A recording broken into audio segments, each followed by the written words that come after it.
यो घर चाहिँ मेरो काकाको घर हो। अहिले काका चाहिँ नेपालतिर घर बनाएर उतै सरिसक्नुभयो।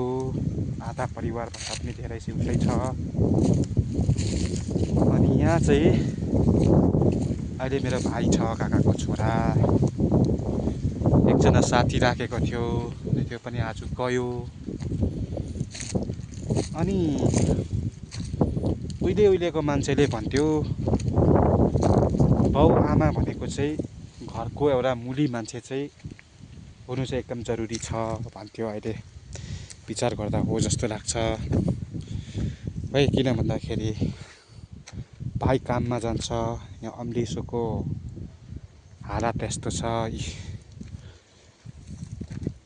यहाँनिर हेर्नु, सबै यो यसरी फ्याँकिराखेको छ। अब उसले भ्याउँदैन बिचरा है। अनि यहाँ गाई ग्वाली छ।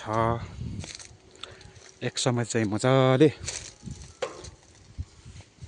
यो मेसिन चलाइयो, काम गरियो, मजाले गरिराखेको थियो।